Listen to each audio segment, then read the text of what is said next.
Welcome back to ARAB. Before we begin, don't forget to like this video because it helps the channel a lot. Now let's get into the story. Multiple publicly circulated videos have recently shown former President Donald Trump appearing to have difficulty walking. These clips have drawn widespread attention online and have sparked renewed discussion about his overall health and day-to-day behavior.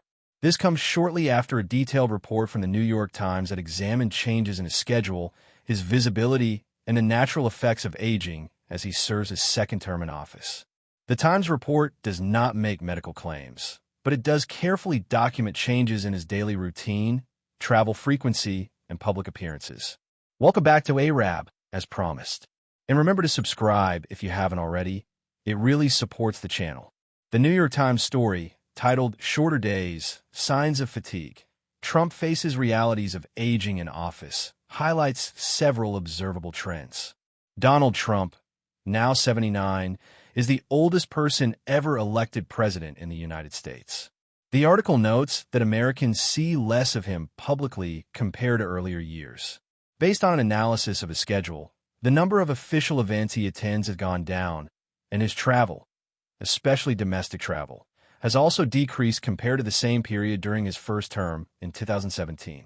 The report states that Trump's public appearances mostly take place between noon and 5 p.m., suggesting a compressed schedule. This is a measurable difference from his first term, when his events started earlier. According to the data, Trump's official events in 2017 began at an average of 10:31 a.m., while now they begin around 12:08 p.m. The article also compares the number of official events. Between January 20th and late November of his first year in office, he held 1,688 official events. During the same period in the current year, he has held 1,029, a decrease of about 39%. Calls for transparency regarding presidential health are not new in American politics. The Times notes that Mr. Trump's physicians have not taken questions from the press for several years, including during moments of national interest, such as his COVID-19 illness in 2020 or the assassination attempt in Pennsylvania last year. While the administration has stated that the president remains in good health, the publicly available medical information remains limited. The Times report does not make medical conclusions, but simply documents the lack of press availability from the president's medical team. As we continue, take a moment to tap the like button, because it really helps the channel reach more viewers. The article also compares Trump to previous presidents. For example, George W. Bush and Barack Obama were much younger when they took office and incorporated regular exercise and longer workdays into their schedules. Bush was typically in the Oval Office before 7 a.m., while Obama often arrived by 10 a.m. and worked into the evening. The Times contrasts this with Trump's more condensed schedule and later start. In addition to scheduling changes, the Times report touches on Trump's public speaking. Observers have noted that he sometimes makes unusual or confusing statements, but the report does not diagnose or speculate about medical causes. It simply documents what has been publicly observable. One example cited was a speech where he referenced his uncle and made comments that were widely discussed online for their unclear structure. Again, the Times presents this as part of a broader pattern of less predictable public remarks. Alongside these changes, videos circulated online have added to public conversation. Some clips show Trump walking with a noticeable stiffness or dragging one foot slightly. These videos have been widely shared, but it is important to state clearly that no official medical explanation has been provided for these moments. While various commentators online have offered their own interpretations, including medical professionals speaking in their personal capacity, none of these interpretations have been confirmed by any authoritative medical source or by the White House. For that reason, this video will not repeat unverified diagnoses or claims.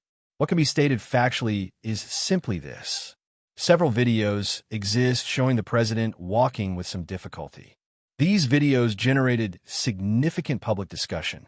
There has been no official medical statement explaining these moments.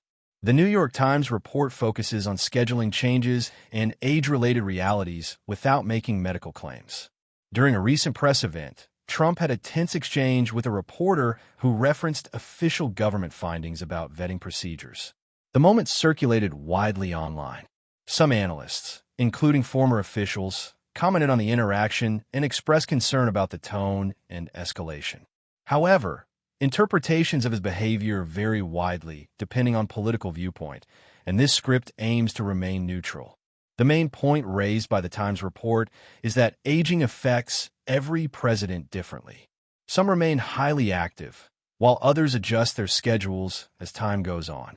What is documented is that Trump's schedule has grown shorter, his number of public appearances has decreased, and his visibility to the press has become more limited. As discussions continue, many lawmakers and commentators, including some who previously served in government, have called for the release of more detailed medical information, including the results of a reported MRI mentioned briefly by the administration earlier this year. However, no details about the purpose or results of this scan have been provided publicly. Again, this is not unusual historically. Many administrations have been selective about releasing medical details, but it has become a point of debate.